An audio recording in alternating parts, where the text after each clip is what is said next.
It's Monday, May 20th, 2024. Thank you so much for joining me today. I really, truly appreciate it. An absolutely stunning, beautiful day here in Palm Desert, California. We have a lot to talk about. I'm going to get right into it. Please make sure to like, share, and subscribe.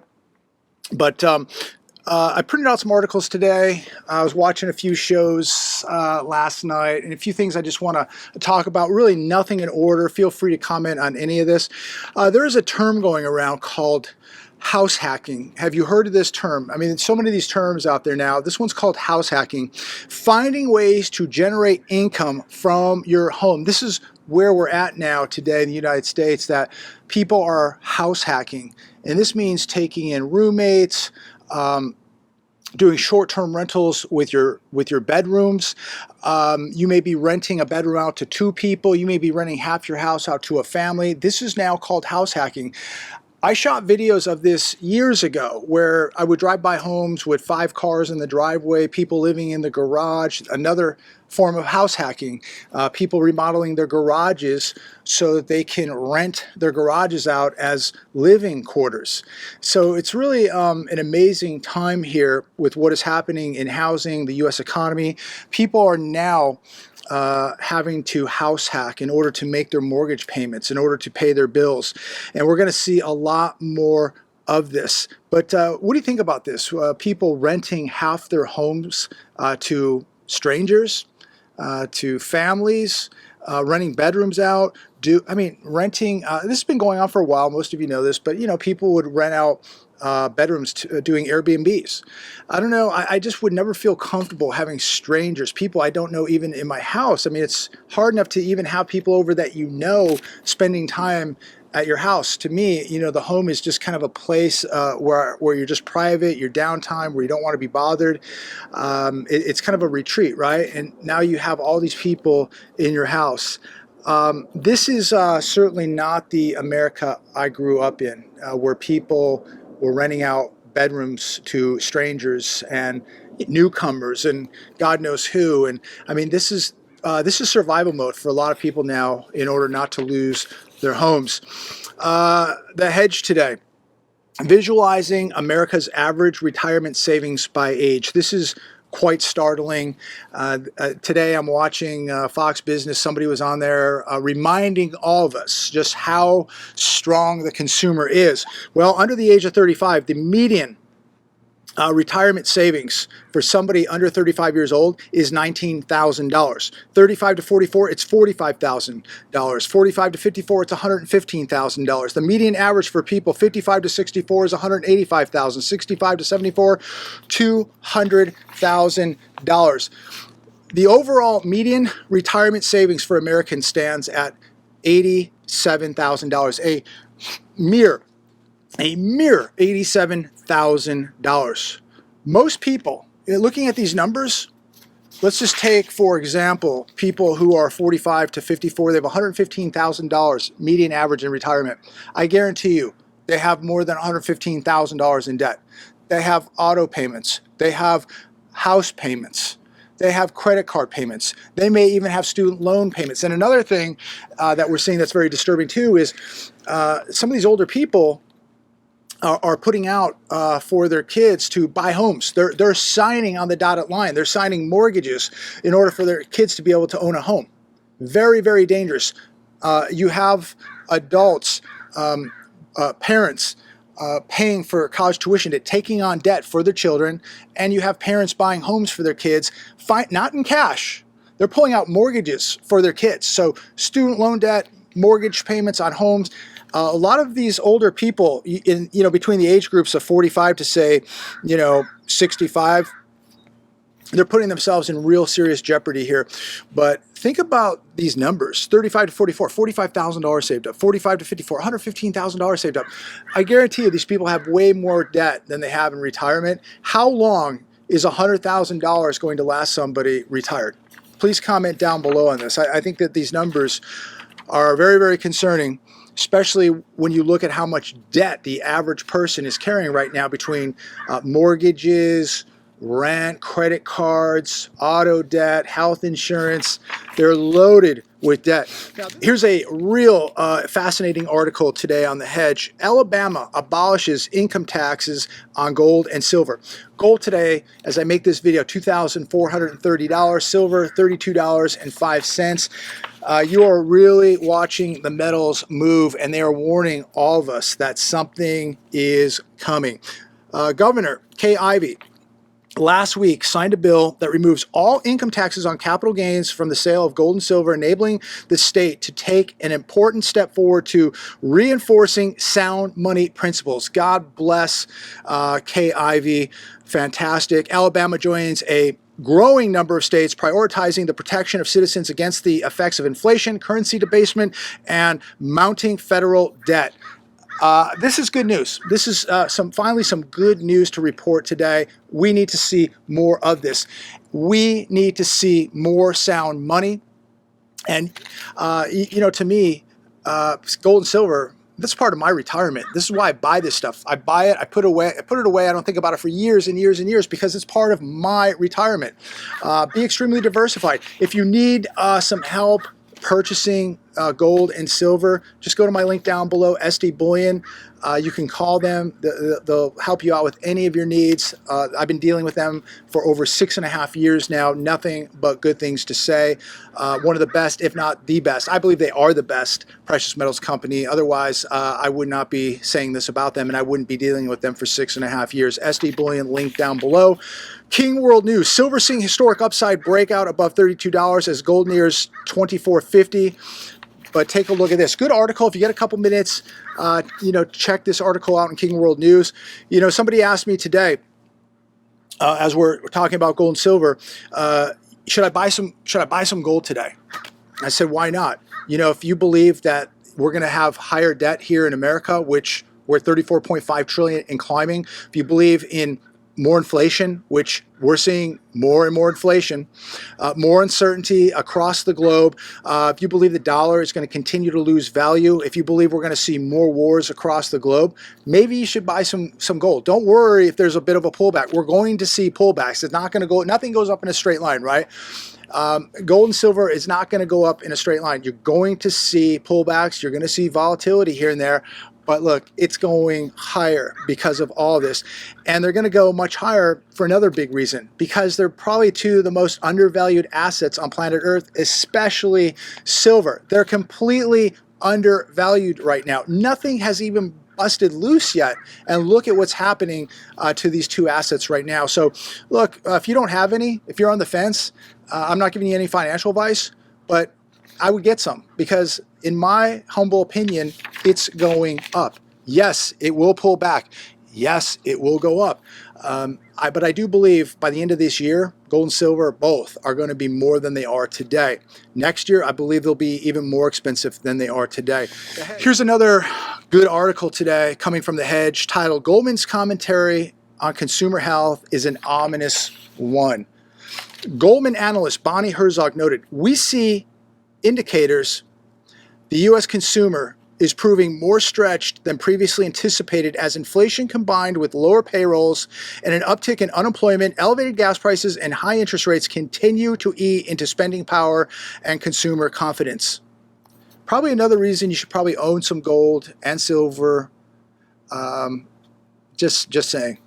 Another reason, things are heating up in the Middle East, and you're going to see, without a doubt, oil prices begin to go up. I think it's just a matter of time before we see $90 oil. Missiles are beginning to fly back in the Middle East, and there is a lot of uncertainty there. And of course, what just happened with the Iranian president, we'll talk about that in a minute, but what kind of repercussions is that going to have now across the world, and with oil prices and war and many other things? So all it takes is a missile or two, and you're going to have $100 a barrel oil. Red Lobster files for bankruptcy, CNBC. We were talking about this the other day. It's official. May 13th, the chain closed 93 underperforming restaurants and is asking the bankruptcy court to reject 108 of its leases to further slim down its footprint. But this is really a tragedy. I would also say that Red Lobster, over the years, the quality of food has gone way down. Some of the restaurants were very, very dirty. I have not been to a Red Lobster in probably at least a decade.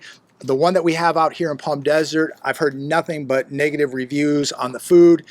But needless to say, it is a landmark restaurant, casual dining type restaurant that I used to go to with my parents as a young kid in South Chicago, and the food was good back then. Now today, maybe you have a good one by you. I remember when I lived in Orange County, 25 years ago, there was a pretty good Red Lobster by the Brea Mall there, and that was always a really good one. But I'd been to other ones that never lived up to the one in Brea. So maybe it's just the Red Lobster that is near you. If it's a good one, if it's a bad one, I don't. Who's managing these places? I don't know. But over the years, I can say from experience, the food quality had gone down, and many people that have gone to the one in my area just did not like it. The company has 36,000 employees. Most of whom work part-time. It owes $24 million to its largest creditor. If they do not find a buyer, this could be catastrophic for Red Lobster. They have about 600 restaurants, most here in the US, a handful in Canada. But if they don't find a buyer, this is somewhat of an American, an iconic chain, right? It's been around since, I think, '69. And it would be a tragedy for it to go under. It really would. But this is what we're going to continue to see more of. More restaurants, mom and poppers, more chains. They're going to bite the dust. Think about how many, if they go down, think about the 36,000 employees. Think about the 600 restaurants. Who owns those? What regional bank owns those restaurants? What about the bondholders? What about the investors? It's going to be quite devastating to the banks, to the city's tax base, whatever city these restaurants are in. The tax base, I'm sure, is pretty good size. You're going to lose that. This is somewhat of an anchor restaurant. This attracts people in certain areas. These restaurants are usually located in shopping areas. So this is going to be catastrophic in many ways if they bite the dust. The economiccollapse.com. If Iranian President, I'm gonna butcher this, Ebrahim Raisi is dead, that could push the Middle East to the brink of all-out war. Now, I want to ask all of you this. We're being told that this was a helicopter crash, that it was foggy, the helicopter crashed into a mountain. What really happened? Was there more to the story? Was this maybe a possible U.S. drone? And look, I'm just speculating here. Don't know. Could completely just be an accident. But there are so many things going on now in the world. We can't be naive, right? Was it a drone? Was it an Israeli drone, American drone? Was it a missile? Was it an accident? We don't really know, but maybe somebody does know. But are there going to be ramifications, repercussions, blowback from whatever happened? Do we need to brace for war now? Is there more to the story than we're being told? Don't know. Just sitting here asking questions, speculating. Comment down below. Love to know what you think about this. And kind of a related story coming from MSN. Americans warned of possible coordinated attack on the homeland. Here we go again. Christopher Wray. The FBI is concerned about a series of planned attacks on U.S. soil that resemble the recent incident at a Russian concert hall. As I was driving earlier today on the news, on the radio, they were talking about the uptick, the increase of cyber attacks on our water facilities here in America. They're skyrocketing every day. Just dozens and dozens, if not hundreds, of water facilities daily are being cyber attacked right here in America. Something is going to happen. And when you have Christopher Wray, not a big fan of him, the FBI, but they are warning all of us to get ready for something. And it seems like almost every week now a story is coming out warning us about the possibility of something very, very bad happening right here on U.S. soil. So please be extremely careful out there. The world is becoming very, very volatile. And I'm going to finish with this last article coming from the All News Pipeline. An unbeatable duo. Russia and China stand together against the U.S., the combined nuclear capacity of these countries. We are really one nuke away from setting off a major nuclear chain reaction. And I pray to God that never happens. I hope peace prevails. I hope cooler heads prevail. I don't want to see war. I don't want to see people lose their lives. I certainly don't want to see nuclear war. I just want people to live in peace. I want things to settle down. You know, I know a lot of people are getting excited that the metals are really starting to bust out here. I bought metals as insurance, as a hedge, and I begin to get very concerned when I begin to see silver going up, you know, 70 cents a day, $1 a day, gold making these huge moves. This is concerning because it is telling us that there is volatility in the world. There is war. There is financial stress. There is uncertainty. And so, again, I've always said I'd rather see gold stay at 17, 1800 and have everything just smooth and just calm. That's not going to happen. You're going to see the metals go much higher because of all this. And when we look at the amount of nuclear weapons here on planet Earth and what some countries have, it's astonishing. They could blow the earth up probably 100 times. Russia has 6,257 nuclear weapons. The United States has 5,550. China has 350. France has 290. The UK has 225. Pakistan has 165 nuclear weapons. Israel, 90. North Korea has 50 nuclear weapons. So if somebody sets one off, this is going to set off a chain reaction. The world will never be the same. The next war we will be fighting will be with sticks and stones. Remember that. So, you know, people who, you know, the Lindsey Grahams that want us to go in and, you know, drop bombs in the Middle East and, you know, take all these lives and commit all this atrocity and violence. These are the people that are going to set off a daisy chain here. These are the people who will send your kids to war. These are the people who are risking everybody's lives, including yours and mine, because they think that nothing bad is going to happen here, that nobody could do anything to us. These people are living in fantasy land, and they're really jeopardizing all of our safety. There's a lot of nuclear weapons out there. And when you see now the friendship between Russia and China, the size of those militaries, the amount of technology between those two countries, the amount of nuclear weapons between those two countries. They're doing deals with their own currencies. They're doing deals with gold. This is really bad for the United States of America, and unfortunately, it could have been avoided. But we wanted to just, you know, wave our power around. We wanted to weaponize the U.S. dollar. We want to sanction whoever we want. We want to start wars and build military bases, and we want to just exert our authority on whoever we want. And the world's had enough of it. I love America, but I do not love how it's being run. I don't want to live in China. I don't want to live in Russia. I don't want to live anywhere but right here. But if we keep doing what we're doing, we're asking for very, very big trouble. And what is coming is going to be extremely dangerous. And there will be no amount of money. There will be no amount of food and water that will save you, because if it goes nuclear, it's game over. The world will never be the same. You, your kids, your family, nothing will ever be the same. So pray for peace, ladies and gentlemen. Let's pray that we get some changes going on. Let's pray that things settle down.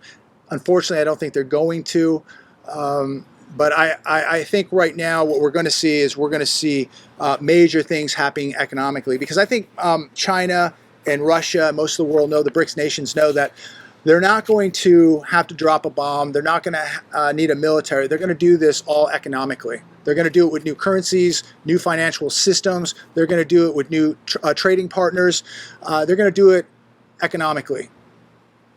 And America is very naive to think that it's going to continue to control the world when the world is changing and the world is going to control America, because they're going to come against all of us. They're going to come against America. There's too many countries that are too big, too powerful, too many resources, too much gold. And you can only be the bully in the bar for so long. And now the bar is going to go against the bully. And, you know, you can't beat the entire bar up. And that's just the simplest way I can put it. This is going to be changing, and it's going to change abruptly. And I think we're going to wake up one day and go, what just happened? You won't. You'll be prepared for it because you have real money. You don't have debt. You have real money, and you have a plan, and you have skills, and you're going to evolve with the changes. Most people will not. They're a part of the system. They will go down with the system, and they will pretty much just burn to the ground with their fake monopoly money. And they're going to be peasants for the rest of their lives. And unfortunately, their families will too, because they will not have wealth. So I'm going to leave it there today. Be preparing, be training. This is not one-dimensional. You better have defensive skills. You better have your debts paid down. You better be getting stronger physically, economically, mentally, and spiritually. Things are about to get very, very dark. God bless. Be safe.